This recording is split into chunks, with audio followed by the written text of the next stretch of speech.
Masechet Kiddushin, Daf Mem Tet. We saw the Mishnah that if a man tells a woman, be mikudeshet to me with this wine, but it turns out to be honey, honey's more expensive than wine, or the other way around, any change that he makes in what he says, according to Tanakama, is no good, right? Because she had in mind that particular thing, that he's rich, that he's poor, that it's gold, that it's silver, and so he has to deliver the same thing. If he changes either way, both for something better or something worse, Kiddushin is no good. Rabbi Shimon, however, said, if he tricked her, but it turned out to be something better, that's not called a trick, that's called a surprise, right? Oh, surprise, I'm actually rich. Surprise, I told you it was silver. Surprise, it's actually gold. And as long as it's something better, then the Kiddushin is good. We assume that she would be happy with that, and all the more so she would agree to marry him. Now we ask about that. Im hit'ah le'sheba chareza mekudeshet ve'let le Rabbi Shimon yayin v'nimsa chomes v'nimsa yayin shnehem yocholim lachazor bahem. Hold on, doesn't Rabbi Shimon know the Mishnah in Baba Batra that if we have a sale and you sell me wine but it turns out to be vinegar, or you sell me vinegar, I say, this is vinegar, I buy vinegar, and you give me wine, both of us can go and renege on the deal. Not only if it's bad for me or bad for you, even if it seems to be good. But let's say I come to you, I want to buy vinegar. You give me wine. Now wine is more expensive than vinegar. So you might say that the buyer, I got something better, and therefore I cannot go and return it. But that's not true. The Mishnah says I can return it even if I thought it was vinegar and it turns out to be wine. Why? Alma ika denichale bechalav, ika denichale behamra, hachaname ika denichale bechaspa, vela nichale bedahava. It's because sometimes I want vinegar. I'm eating a salad and I go and I want to buy vinegar to put on my salad. You give me wine. I don't want wine on my salad. Even though wine's more expensive, that's not what I asked for, and so I come and return it because that's not what I want. And so sometimes when you want vinegar and not wine. And so that's the principle that we see in the Mishnah, and therefore we should apply the same principle here. Sometimes a woman wants silver and not gold. Even though gold is more expensive, maybe she, for example, has a matching earring and a bracelet that's silver, and then she wants a ring that will match it, and she wants it silver. And if it's gold, it's not going to match. So there could be cases where somebody might prefer something, even though it's objectively a less expensive item, and therefore Rabbi Shimon should agree to this Mishnah, and therefore should agree with the Tanakama that if it deviates from what the guy said he was going to give, then the Kiddushin should be no good. All right, so we're going to accept this Mishnah, and that Rabbi Shimon must agree with this Mishnah, and therefore we're going to have to reinterpret our Mishnah a little bit. We're going to have two reinterpretations. Amar Rav Shimi bar Asher, Ashkachte la Abaye de'ati v'kamazbar le'libre v'hacha b'mais kinan. Rav Shimi bar Asher said, one time I saw Abaye, and he was explaining this Mishnah to his son, which is really nice, just to imagine Abaye sitting and teaching his son, and someone else passing by and overhearing him, and we get the benefit of that tradition of him overhearing, teaching his son. Okay, just the way it's told makes it very personal and intimate. Okay, and so what is this Mishnah talking about? Kegon she'amar lishlucho, halveni dinar shel kesef elech vekadesh li isha pelonit, vehalach v'lvash shel zahav, mor savar kipeda, mor savar mar'eh makom hu lo. We're not talking about where the guy is speaking directly to the woman and saying, here is gold or here is silver, but rather the man, the groom, tells a messenger, can you do me a favor, lend me a silver coin and go take that silver. You don't have to give it to me. Just on my behalf, give it to that woman so that she'll be mikudeshet to me. So the instructions of the man to the messenger were for a silver coin. This messenger, on his own, he says, you know what? I want to upgrade for the sender, and I'm going to lend him a gold coin and give that to the woman. Now, the woman was not told either way whether she's going to get something gold or going to get something silver. Therefore, from her perspective, she just received something and she accepted it as is, whatever it is. So that's why the Kiddushin is good, according to the Bishimon. Now, what is the machloket about? The Tanakama said, the whole Mishnah is talking about such a case. Tanakama says, when the husband sends the messenger with instructions, he means them to be exactly. He's particular that it should be silver and silver only. He goes and uses gold. The husband didn't want to give her gold. First of all, he's going to have to pay him back eventually. Maybe he doesn't want to pay back gold. Maybe he didn't want to spoil her that much and give her gold, whatever his reason. So therefore, what, you gave her gold? That was not my instruction. So whereas Rabbi Shimon says, when he said, do me a favor and lend me a silver coin and do Kiddushin, he was just giving an example. It's indicating a place, mar'im makom. It's like giving a suggestion, right? Well, take some silver. He didn't mean it has to be silver. Anything, whatever you think is good, I'm like recommending, take something like silver or whatever and use it. So the machloket here is not about what she hears and receives. Everyone agrees that she has to receive the same thing that whoever does Kiddushin tells her. If a man says it's gold and he gives silver or silver and gold and turns out to be gold, it's not good. Now we learned that from the Mishnah Baba Batra. You have to give what you're going to say. Here we're talking about how to interpret language that a sender says to a messenger. When a sender says particular language, is he exacting or is he just giving a suggestion? And that's what Rabbi Shimon says. It's okay because he's only giving a suggestion. And Tanakama says, no, he meant silver and silver only. Now we challenge this interpretation of the Mishnah. If you look in the language of the Mishnah, it gives an example of a man saying directly to a woman, you be mikudeshet to me. If it was a messenger speaking to the woman, the messenger would say, be mikudeshet to him, to my sender. And then it says, hit'a leshevach, if he tricked her for better. That's in the Rabbi Shimon's words. It should say, hit'ahu leshevach.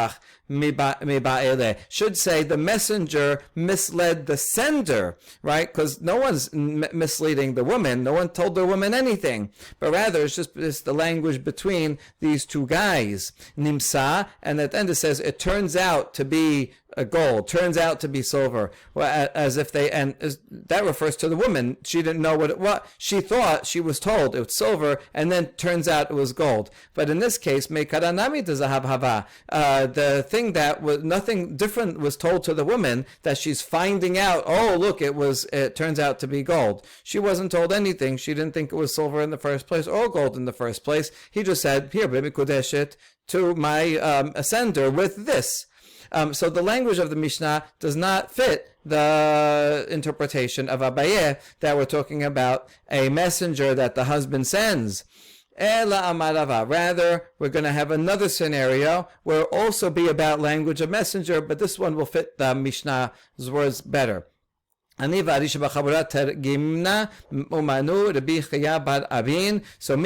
the lion of the group, right, the first violinist, the best one in the Bet Midrash, we Targem. Targem, often we say means to translate, but of course every translation is an interpretation, as we're about to see in a few minutes. And so translate here means we limited. We gave an explanation of this Mishnah that is only talking about this particular case, where we kind of filled in the background of what the Mishnah is talking about. Okay, and who is the lion of the Bet Midrash of the group? It's Rabbi Chia bar Abin. This is a case of Kegon Shamra Hi Lishlucha Sevekabeli Kiddushai Mepiloni Shamar Lihitkadeshi Li Bedinar Shel Kesef. She's the one sending a messenger to receive the Kiddushin, and she says to the messenger, go and receive Kiddushin from this guy who said to me, I be mikudesha to me with this silver coin. Now, we don't know whether he actually said that language or not. It doesn't matter. The main point is that she is telling the messenger, I want you to go and receive Kiddushin for me with the silver coin, right? It doesn't matter if she's correctly quoting the Haggai, if he ever said that or not. So how do we parse this language? In the meantime, the messenger goes and receives a golden coin, but she told him, go and receive a silver coin. So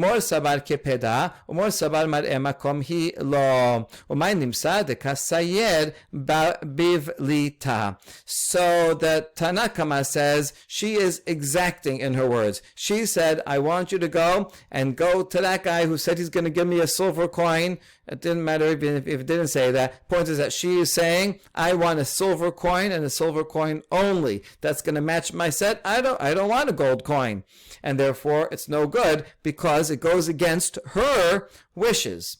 Whereas Rabbi Shimon says she was just giving an example. Go and get Kiddushin from that guy, right? Even if it's only a silver coin. Yeah, gold coin, fine. I'm just giving you an example. Go and receive whatever coin, whatever he gives you.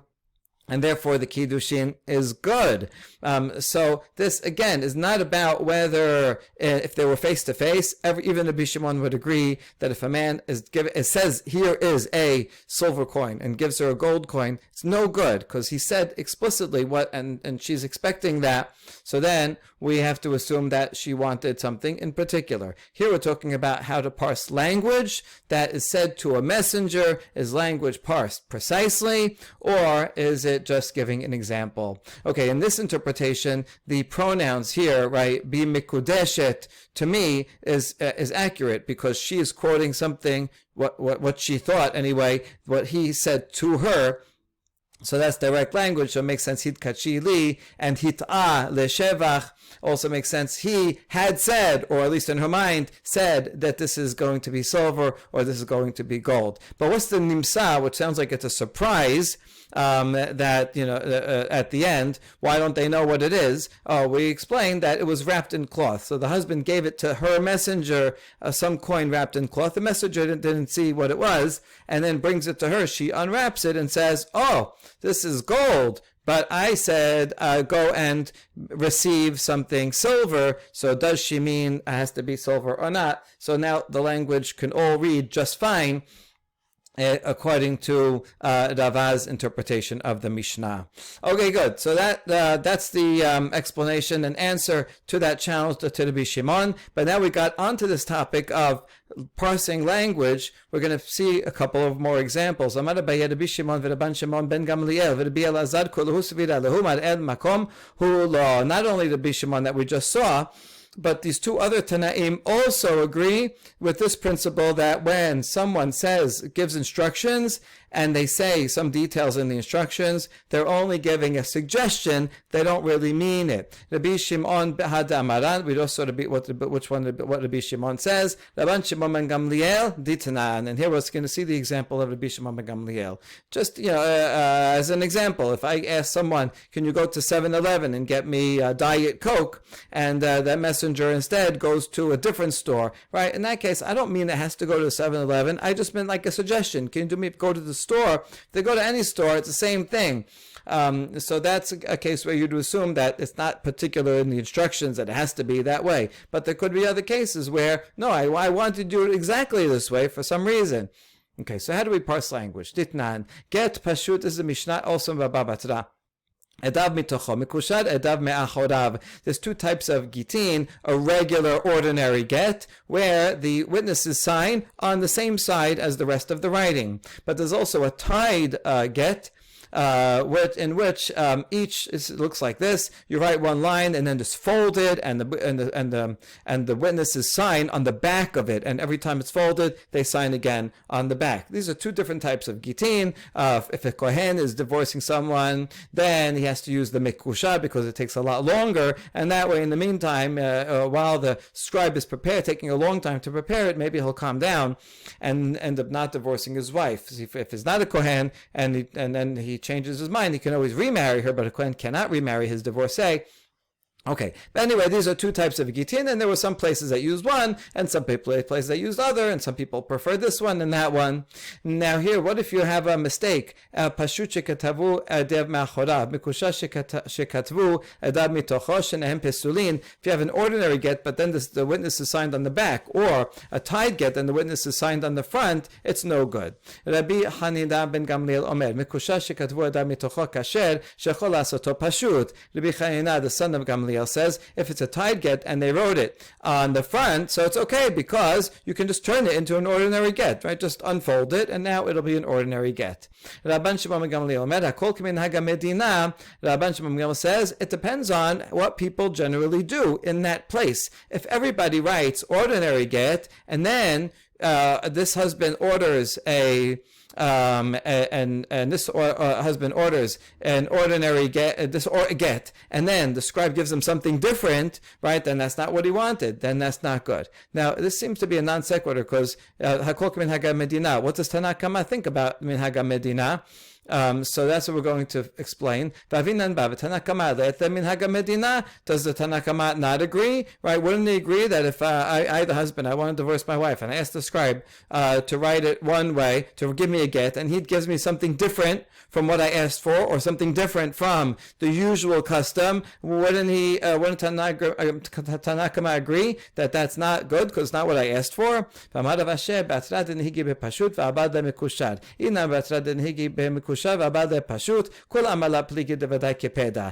explains, you're right. If we're talking about a place where everybody in that city, in that town, uses an ordinary one, and that's what I wanted as a husband, and now the scribe, I asked the scribe to be my messenger, can you write that for me? And he writes me a tied one. Or everybody does tied ones, and he writes me an ordinary one. Everyone would agree that in that case, my instructions were particular. I wanted the same one that everybody uses in that place. And now you didn't fulfill my wishes, so that's an invalid messenger. But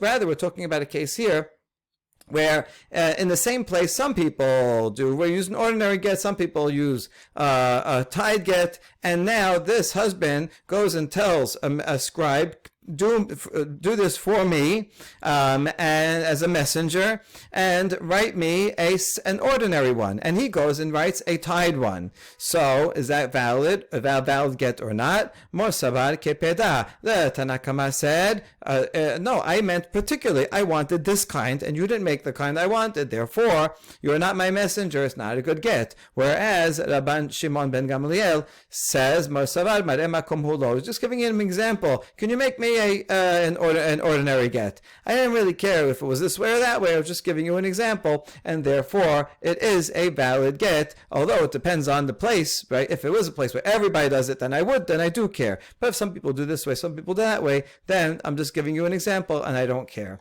All right, that's the example. Rabbi El Azar, Titnan, Haisha Shamra Hitkabel Ligiti Makom Peloni Vikibel Lagita Makom Acher Pasul. Rabbi El Azar Machshir Al Makasabar Mare Makom Hilo. Here in the Mishnah in Gitin, a woman goes and tells, wife tells a messenger, go and receive a get for me from Yafo, and the messenger goes and receives it for her in a different place, in Haifa. So the Tanna Kama says no good, because that's not what she said. She said, I want it to be received in this place. I didn't appoint you to receive it in another place.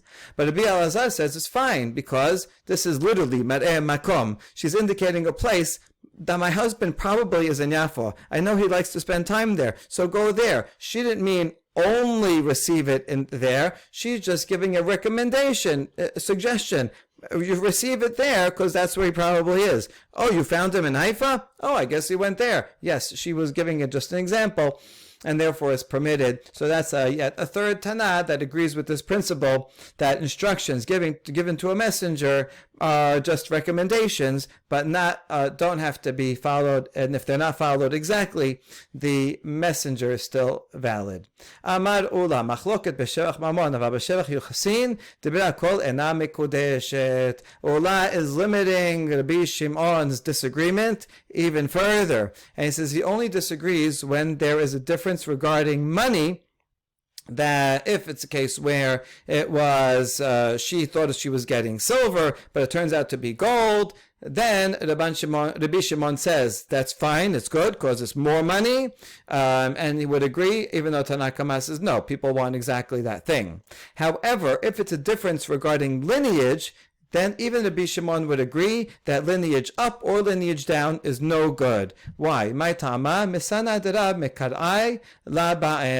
This is a great saying, right? A woman says, I don't want shoes that are larger than my foot. Right? Regarding shoes, do you say, here, right, you wanted I asked for a size 8. You gave me a size 10. So, right, can you say, I gave you a bigger shoe. It's even better. Isn't bigger better? Well, not necessarily. Now when it comes to shoes, right, a shoe that's too small you can't wear, a shoe that's too big also you can't wear. I want something the right size. I don't want something bigger. So there's an analogy also for lineage and different classes. A person says, I wanted to marry a Yisrael. So I thought you were Yisrael. Turns out you're a Kohen. Well, maybe she says, I didn't want to be married to a Kohen. Now that means certain responsibilities. Everybody says, oh, you're married to a Kohen. I have to live in your high society. It'd be like today. If a guy marries a woman thinking that he's a commoner, turns out he's a prince. So she could say, I didn't want to be married to a prince. Well, you say, well, isn't that better to be married to a prince? Not necessarily. Now she has to go to all these royal banquets and dress fancy and be in the public eye. All right, some people like it, but not necessarily. Okay, so she says, I don't want things that are too big for me. Or maybe she's like, I want to marry someone who's in a lower class from me. She's in she's a Levi. She wanted to marry Yisrael so she could feel more important than her husband. Now, she didn't want to marry a Kohen and feel lesser than him and be around friends or other people that are higher than her. She wanted him to be lower than it, whatever it is, right? People can be particular when it comes to money. Always better to have more than less. You can always give it away if you didn't want it. But when it comes to lineage, she was particular. She wanted someone from this particular lower lineage, not necessarily someone from higher lineage. And therefore, even the Bishimon would agree that if he says one thing and turns out to be something else, even if it's a better lineage, it's no good. Tanyana mehachi. We have a beraita that supports ula. Modeh Rabbi Shimon im hit'ah leshebach yuchasin ena mekodesh. The beraita says explicitly, Rabbi Shimon agrees that if he said wrong information to her about his lineage, even if it turns out he has a better lineage than he said, the Kiddushin is no good. Amar Rav Asher, matnitin name daika dekatani. Amenat shani kohen nimsa Levi. Levi nimsa kohen. Natin nimsa mamzer. Mamzer nimsa natin. Vela paleg Rabbi Shimon. Our Mishnah proves it. This is the continuation of our Mishnah that's on Daf Bet. It reads, if a man says, be Mikodesha to me, on condition that I'm a Kohen, and turns out he's a Levi, that's lower status, or he says, on condition I'm a Levi, turns out he's a Kohen, or he says, I'm a Natin. This is someone who converts under, people who converted under false pretenses, and turns out he's mamzer. Or he says, I'm a mamzer, turns out he's natin. And it's no good. In all these cases, no good, whether it's higher or lower. And Rabbi Shimon does not disagree in that case. Rabbi Shimon disagrees in the previous case, we're talking about gold and silver and all that, but he doesn't disagree here. So that proves that Rabbi Shimon has no disagreement when it comes to differences of lineage. A challenge to Rav Asher's proof, Matkifla Mor Bar Rav Asher, from his own son. Rav Asher's own son challenges it. Ela de Katane, על מנת שיש לי בת או שפחה מגודלת ואין לו, על מנת שאין לו ויש לו, דשבח ממון הוא, החנמה דלה פליג. Hold on, in the continuation after that of our Mishnah, it gives another case of a husband says, be mekudesh to me on condition that I have a daughter or a maidservant who's grown, a grown daughter or a grown maidservant. Now this is good to have because they help out around the house. In other words, come and be my wife, and you're not going to have to do all the chores and everything in the house because I have a maidservant or a grown daughter. It's true, grown daughters do help out a lot in the house. So this would be a good thing. Now, turns out he doesn't have one. He was lying, so that's worse. That's not good. Or the other way around, if he says, I don't have anybody in the house, and then it turns out, oh, surprise, I actually have live-in housekeeper. I have a grown daughter, and that could help you. And that is better in terms of money, right? That's a monetary benefit. It's like having free labor. So, and here, Rabbi Shimon does also, would he not disagree? Certainly, Rabbi Shimon would disagree with this because this is a monetary benefit. So, Tanakama says it doesn't matter whether he has a maidservant or doesn't have a maidservant, whatever he said, it's no good because Tanakama says any change is no good. But here, even though Rabbi Shimon doesn't say anything, can't be that he doesn't disagree because it's the same principle as our Mishnah. Rather, it must be that Rabbi Shimon stated his disagreement in the beginning of the Mishnah. That's our Mishnah above. And he also disagrees with the later Mishnah, the one about the maids have a maidservant or a daughter. So here also, it must be that Rabbi Shimon stated his disagreement in our previous Mishnah, and even though he didn't say so, he does disagree, even when it comes to lineage. And so, you see, Rav Asher, we don't have to read the Mishnah according to you, right? As doesn't it actually make more sense to read the Mishnah that Rabbi Shimon disagrees in all cases, and then therefore, this would actually be a challenge to Ula, because Rabbi Shimon seems to say he disagrees with everything above and everything in the continuation of the Mishnayot, including regarding lineage. So we reject that. הכי השתה, התמעידי ואידי דשבח מאמון פליג בדשא הוא הדין בספר. הכא דשבח יוחסים הוא אימיתא דפליג נתנה. No, it's not to compare. You can't compare the two next Mishnayot.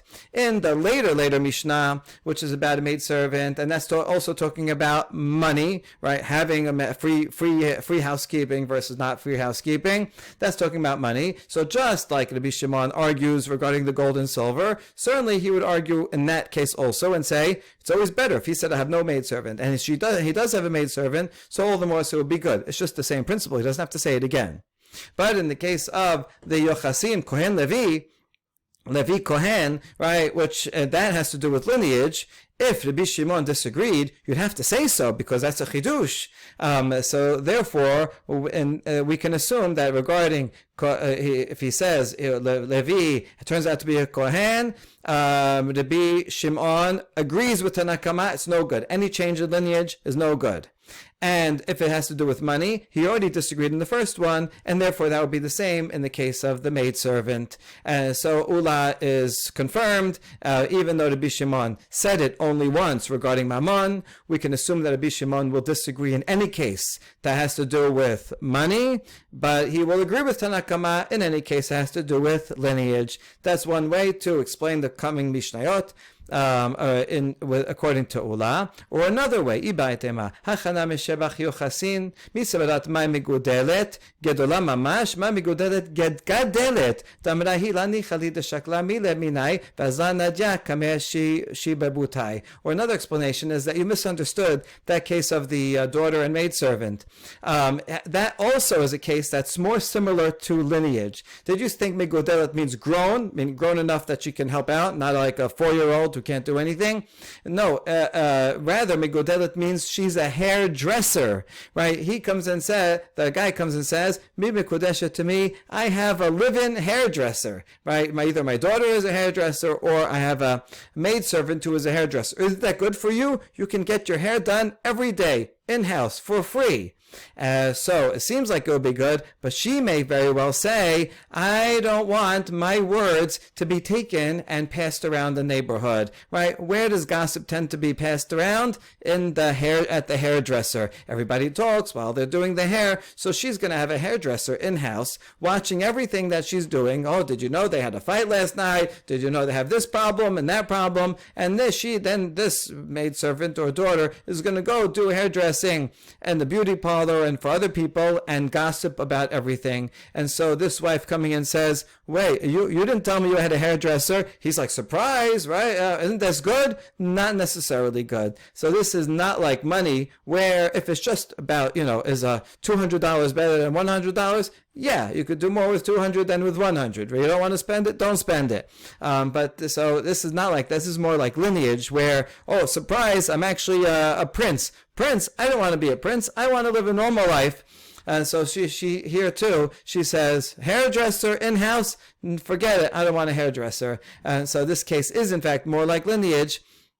And that's why Rabbi Shimon says nothing, right? Because the first Mishnah, this is now easier to understand the structure. The first Mishnah, the one above that we were talking about gold and silver, there Rabbi Shimon disagrees because that has to do with more money. That's good. We assume she would agree. But then the next Mishnah is Kohen Levi. The one after that is about hairdressers. All those are cases where it's not necessarily better. A woman may agree, said, I wanted to marry you precisely because you are a mamzer, and that way I can keep you in check, right? I didn't want someone of a higher lineage. I wanted someone of a lower. I wanted someone who didn't have any live-in hairdressers, and she could be particular about that. Next, Tenor Banan. Almanat shani kariyana, kevan shekara shalosha pesukim bebet knesset, harezo mikudeshet. Other cases of conditions. A guy comes and says, I'm mikudeshet, I want to be mikudeshet to you on condition that I am a reader. So how much do you have to read to be a reader? Even if he read 3 Pesukim in Bet Knesset, right? One time for his Bar Mitzvah, he learned 3 Pesukim, and he read that, so he is a reader. Okay, he doesn't read so much, but he fulfilled the minimum amount to be a reader. So then the Kiddushin is good. Not just read, he has to read it and be able to translate it. And translating, we're talking about the official translation in Beit Knesset back then. So the Baal Kodeh would read a pasuk, and then a translator would translate it. So he has to be able to also translate it with the unkelus, into the Aramaic, and be able to explain it properly, even if it's just 3 pesukim. So reading isn't just about reading mindlessly, it's also about understanding. Even 3 pesukim, that's fine. Now, yitargemi da'ateh, we ask, when it says translate, does that mean even if he can translate on his own, he can figure out what the words mean? V'atanya Rabbi Yehuda omer, hamitargem pasuk kesurato, hadezeh badai, v'mosif alav hadezeh meharef umegadef. We have an amazing statement by Rabbi Yehuda.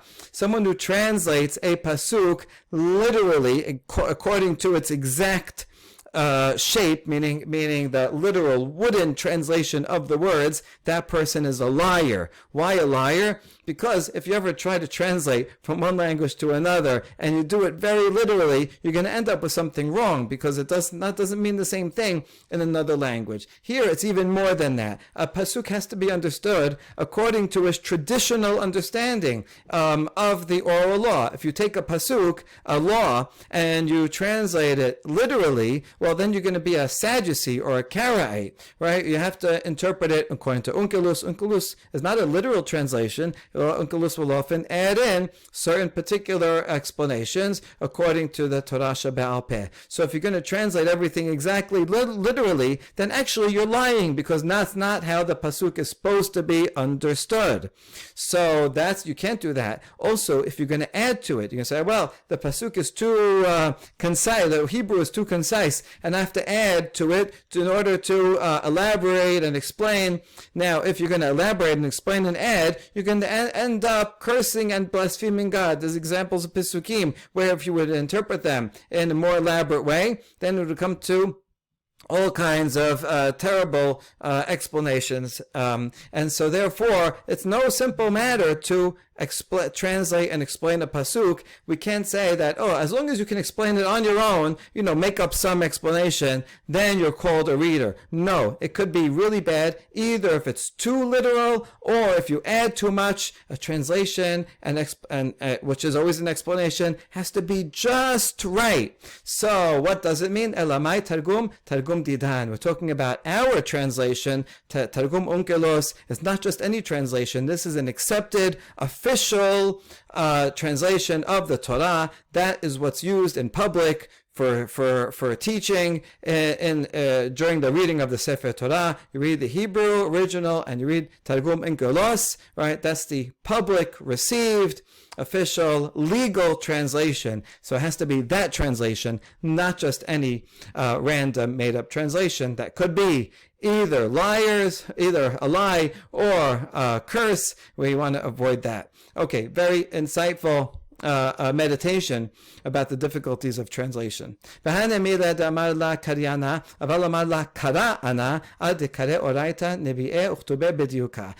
the three pesukim minimum, that's only if he says I'm a reader. But if he says I am an expert of mikra kara'ana, right? I'm a Tanakh expert. Well, then he has to know how to read properly Torah, Nevi'im, and Ketuvim precisely, right? That's different. Karyana, I read Torah. I know how to read. Okay, let's say three, fine. But if he says I'm an expert, the word Kara'im actually comes from this because they didn't have Torah Shebe'al Peh, so that's all they had is Tanakh, so they call it Kara'im. But the word actually comes here way before there ever were Kara'im. There were people that I'm a Tanakh expert. I'm a Chidona Tanakh winner. Really? Okay, then you better know the whole Tanakh. Chizkiah amar halachot, v'Rabbi Yochanan amar Torah. Comes a person, a husband says, be married to me on condition that I repeat. This is referring to oral law as opposed to karyana or kara. So how much does he have to, what does he have to know? Chizkiah says he has to know halachot, codified laws like mishnayot. He has to know some mishnayot. Rabbi Yochanan says he has to know Torah, that shoneh also refers to the written Torah. He has to know chumash. We ask about that. Me'etibe, we're asking on Rabbi Yochanan here. Ezohi mishnah, what does mishnah refer to? There are two opinions. Rabbi Meir omer halachot, Rabbi Yehuda omer midrash. Rabbi Meir says it's referring to halachot, meaning codified laws that are arranged according to topic, like our Mishnah. And Rabbi Yehuda says it's referring to midrash, which is the oral interpretation of Torah. Midrash halacha, like sifra, sifre, mechilta. Okay, so halachot, Mishnah, and what we call midrash halacha, Tanaitic midrash. This is obviously referring to Tanaitic midrash because Rabbi Meir and Rabbi Yehuda are Tanaim. I got later midrash from Amoraim like Bemidbar Rabbah, Bereshit Rabbah, Vayikra Rabbah. That we're not talking about that because those were not compiled yet in the time of Rabbi Yehuda. So this is a very interesting machloket, right? Mishnah, in the sense of oral law, what does it primarily refer to? The codified, structured by topic halachot in the Mishnah, or is it referred to midrash halacha? Okay, these are two opinions. Neither of them say it's referring Torah, meaning written chumash. So where does Rabbi Yochanan say that? My Torah, midrash Torah. Oh, when Rabbi Yochanan said Torah, he didn't mean pesukim of chumash. He meant the midrashim on the Torah, mechilta, sifra, sifre. Okay, so in fact they're arguing on these two Chizkiah and Rabbi Yochanan are arguing along the very same lines as Rabbi Meir and Rabbi Yehuda. Now when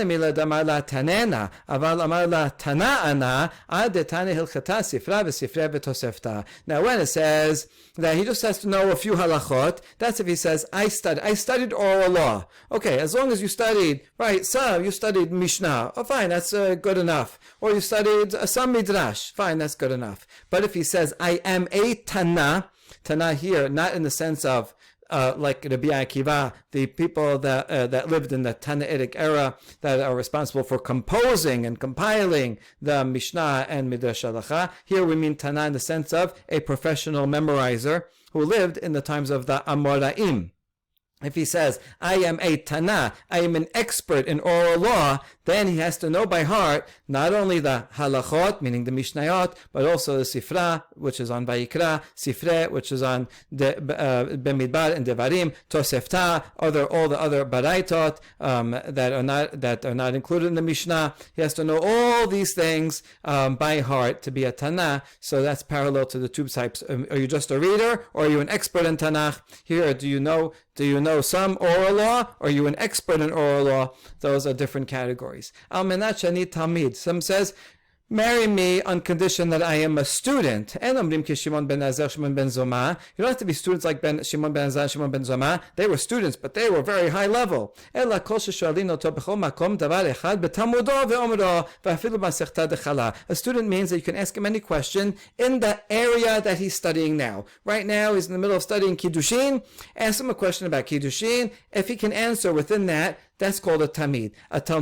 Even if he's studying something easy like Masechet Kala. Masechet Kala, right, nice, relatively easy laws, that's fine. And that's what he's studying, and he asks him a question and he knows it, then he's called a talmid. He doesn't have to know everything in the whole world to be a talmid. אמנת שאני חכם, אין אומרים כחכמי יבנה, כרבי עקיבא וחבריו, אלא כל ששואלים אותו דבר חוכמה בכל מקום ואומרה. Someone says, be מקודשת to me on the condition that I am chacham, I am a scholar, so it doesn't have to be like the paradigms of chachamim, like in Yavne, or like Rabbi Akiva and his colleagues. Those are unparalleled. But rather, anyone that you ask him something regarding some scholarship, and in any area, and he knows it. So Talmid knows whatever he's learning right now. Chacham has to know all areas. Another interpretation of Masechet Kala is not the minor tractate that we have now called Masechet Kala, but rather the Kala were 2 months during the year when there was not much to do in the farm, and everybody would come in to the Bet Midrash and study a given Masechet. They would prepare it during the other months, and they would come in and study it during in the fall and in the spring. So this is something that everybody's studying, and therefore, if a Talmid is called someone, if you can answer a question in the thing that everybody is studying, the common subject, then that's good enough to be a Talmid, which would be relatively easy because everybody's talking about it and everybody's studying that. That's enough to be a Talmid, whereas a Chacham has to know everything. Other interpretations of everything is not just everything in Torah, but all kinds of wisdom, right? No matter what it is, what a Chacham would have to know all those kinds of knowledge. Al menat shani gibor. Another case, a man comes and says, marry me on condition that I am strong. You don't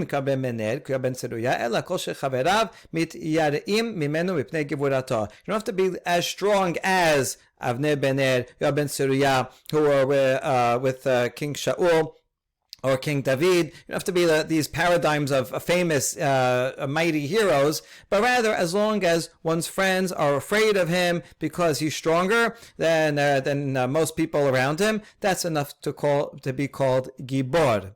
Almanat shani ashir. En omrim kerebi Elazar ben Harsom v'kerebi Elazar ben Azariah, ela kol shebnei Eiro mechabetin oto mipnei oshro. Someone says, marry me on condition that I am rich. So he doesn't have to be rich, as these are famous sages that were known for their wealth. So you don't have to be as famous as Ben Chasom and Elazar ben Azariah, but rather, as long as the people in his village give him honor because they know him as being more wealthy than most, that's enough for being called rich. Al menat shani sadik, afilu rasha gamur mekodeshet, shema hirher teshuva bedato. Al menat shani rasha, afilu sadik gamur mekodeshet, shema hirher devad avodah zara bedato. Marry me on condition that I am righteous.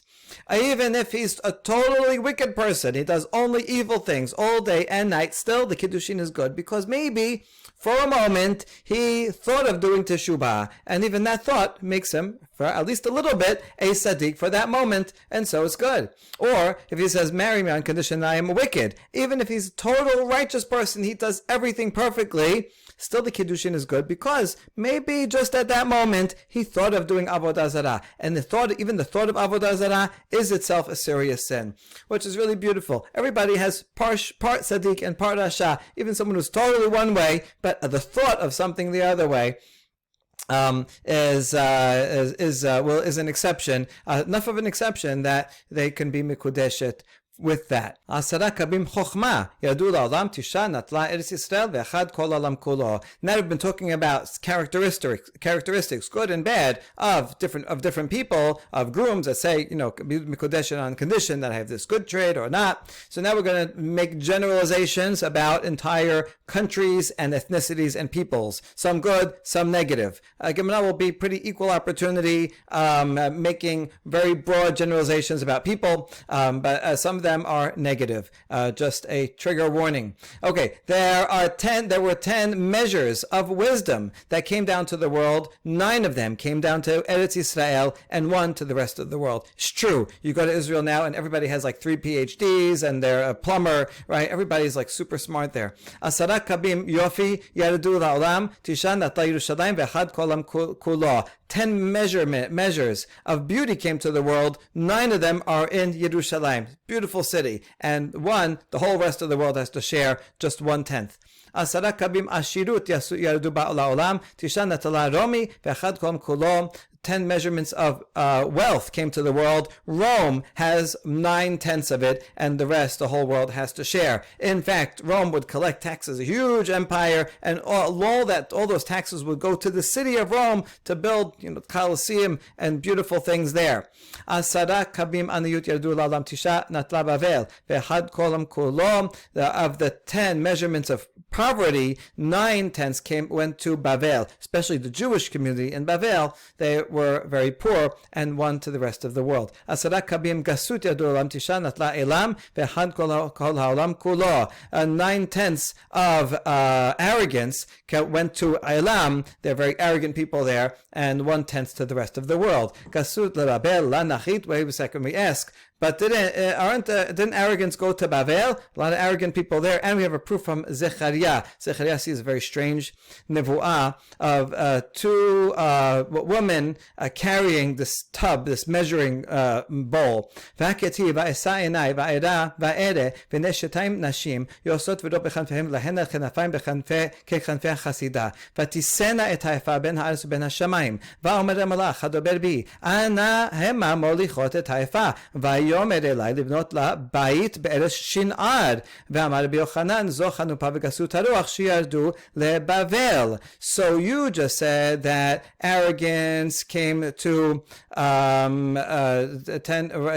Elam, but according to this, it came to Bavel. Why? Zechariah sees these 2 women with wind under their wings, and their wings were like that of a stork, and they lifted up this big measuring bowl between heaven and earth. And I asked, Zechariah says, I asked the angel, where are they taking it? And they said to build her a house in Shin'ar. And what is this? Shin'ar is Bavel. And Rabbi Yochanan says, these women that are going to this place represent flattery and arrogance. And so you see arrogance went to Bavel. Not here that says Elam. So didn't they go to Bavel? So that's the question. The answer is in the Hachan Nechit Vishtarbubehu Desharbel Hatam. You're right. They landed in Bavel, but they didn't stay there. Then the arrogance made its way there to Elam. And you can see that in the pasuk it says we're going here to build a house in Shin'ar in Bavel, but that means that they were planning to be there, but that was the original intention, but then they changed and ended up going elsewhere. So that's how we explain this pasuk, even though the reality afterwards is that the arrogance is in Elam, not in Bavel. Ini, hold on, another challenge.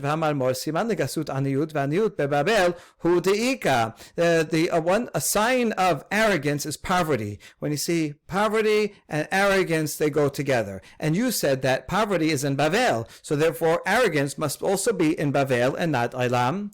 My aniyut, so we say no. And this is aniyut here in this statement. We're not talking about a monetary poverty, rather aniyut to Torah, poverty in knowledge of Torah. And so in Bavel, they were monetarily impoverished, but people impoverished are not necessarily arrogant. They're generally not arrogant. Rather, it's people that have no knowledge of Torah. They're ignoramuses, and they compensate for their lack of knowledge by making themselves arrogant. And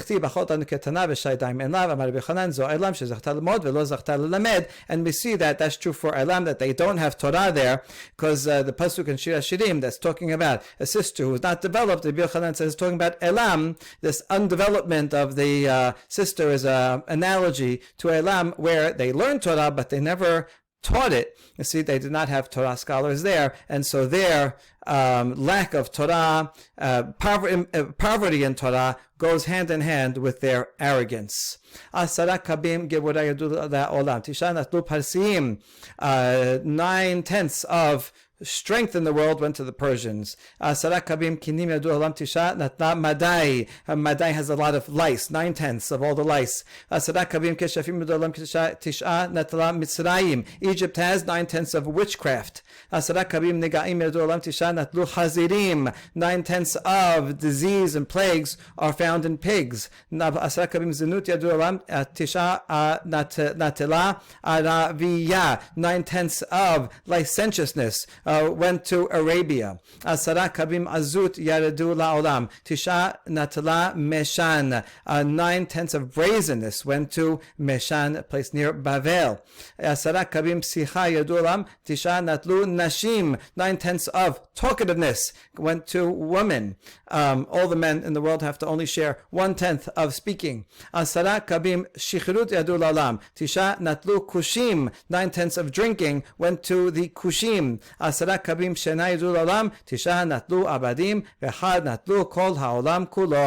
9/10 of sleep went down to the world, and service slaves took 9/10 of it. They're slaves, so they don't have a lot of prospects to go and take initiative and do things on their own, because they're just they don't make any money. So they sleep often, and the rest of the world took the other 1/10. Baruch Adonai Leolam. Amen ve'amen.